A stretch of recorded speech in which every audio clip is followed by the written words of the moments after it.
Live from San Diego, this is KUSI News. A Ninth Circuit Court of Appeals heard arguments on Tuesday between President Trump and Governor Gavin Newsom on who has control over the National Guard. Chip Yost has our details. Take a listen. Newsom versus Trump, more than a social media battle. It's now a case before the United States Ninth Circuit Court of Appeals. At the center of it is the California National Guard, which usually is under the governor's control. But after violent clashes between protesters and law enforcement earlier this month over federal immigration raids, President Trump, citing federal law, took command of the National Guard troops and sent them to Southern California to protect federal property and federal immigration officers. But last week, a U.S. District Court judge ruled that the president's move was unconstitutional and ordered him to give command of the Guard back to Newsom. Trump appealed, and Tuesday his legal team and Newsom's squared off in a Ninth Circuit Court of Appeals hearing. Under these conditions, the president acted well within his discretion in calling up the Guard, based on his determination that the violent riots in Los Angeles constitute a rebellion against the authority of the United States that rendered him unable to execute federal laws.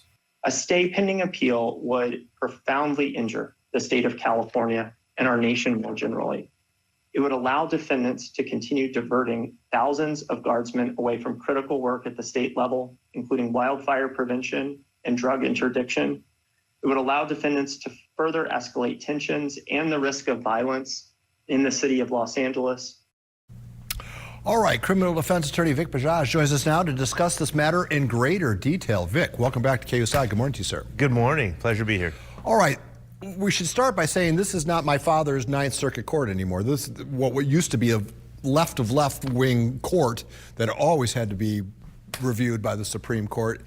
The composition's changed a little bit, has it not? It has. You know, I remember in 2001 being in Texas, University of Texas Law School, and having to say under my breath I was from California, because when we took our appellate courses, they always said, hey, the Ninth Circuit really is AWOL, but they've come back to some common sense here. All right, so how does that composition change? And we're talking about judges that are appointed either by a Republican or Democrat. How has that changed their work product? Well, if you actually listen to the oral arguments about this particular case, and let's focus on that, this is not really a battle of the titans that we see the Supreme Court normally dealing with in this administration, which is judicial, legislative, or executive federal branches. It's kind of a smaller titan, which would be state versus federal. And in this smaller battle of the titans, we have these judges, three-judge panel, asking some very specific questions, which really give us an eye towards what they're concerned about. And primarily what they were concerned about is, what if California and Governor Newsom says, hey, I don't agree with you, President Trump, or any other president, and I know the statute says it has to be done through, in quotes, the governor, but it doesn't say it has to be done with the permission of the governor. So what if the governor takes the request to nationalize the California National Guard and say, hey, you know what? I'm going to put that in my pocket and go on vacation for a week. What then? And that was a specific question asked by one of the judges. So what this means, Paul, is yes, the governor has to be made aware, but no, the government does not have to have permission.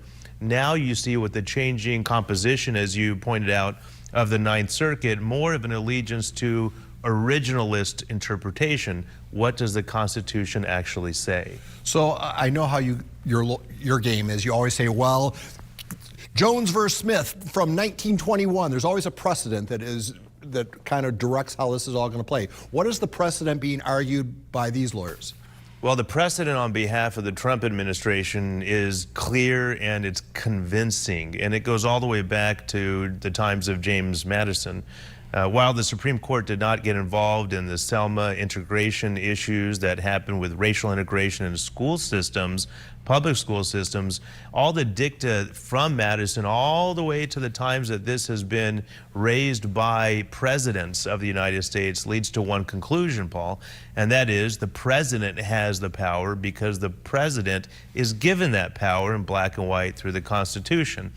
On the other hand, the governor is raising a couple of procedural issues, which we would call technical issues, without any real substance, in my opinion.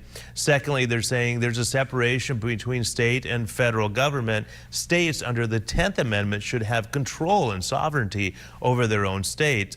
But that's exactly the double-edged sword that could be the death knell for the state in this case, because federal always trumps state, especially in issues of national security within the United States borders. When you have a rebellion, an insurrection, things that are specifically delineated in the United States Constitution, such as throwing Molotov cocktails, fires, assaults, batteries on federal ICE facilities within that state, the federal government has power to act, and that means the president has the authority. Two last questions. Safe to assume no matter what the outcome is, and we expect it when? But when do we expect it? I think you can expect it today or tomorrow at the latest. So in the next few hours, safe to assume that whatever the outcome is, it's going to end up in front of the Supreme Court? Well, you can bet that I would be very hard-pressed to believe that Governor Newsom will say, hey, you know what, we're going to honor a decision against us. And a fortunate thing is, you know, you and I are paying for this litigation when the case law seems to be very, very clear. So it will get to the Supreme Court of the United States, in my opinion, but that will not stop the Trump administration from maintaining peace and protecting federal agents and federal institutions in the meantime. I mean, I still think of that soundbite early in the unrest, if you will, or riots. The police chief of Los Angeles saying, hey, this has spiraled out of control. This is more than we can handle. To me, that would be the soundbite that would back up what the president wants to do. Well, that's exactly right. And don't forget, in these petitions to the court, there are declarations signed under penalty of perjury. And a number of ICE officials have signed and said, hey, look, we need help. Our institutions, our ICE facilities are under attack, not just from politicians in Newark, New Jersey, or even other places knocking on the door and say, we want an immediate inspection of your facility while the cameras happen to be rolling. Not that, but we're talking about invading and getting into these facilities through back doors, through fires, through Molotov cocktails, things that it can't be argued are significant risks. All right, Vic, we'll leave it there, and perhaps we'll have you back when we know the outcome. Looking forward to it. Thanks, Paul. All right, Vikas Bajaj, everybody.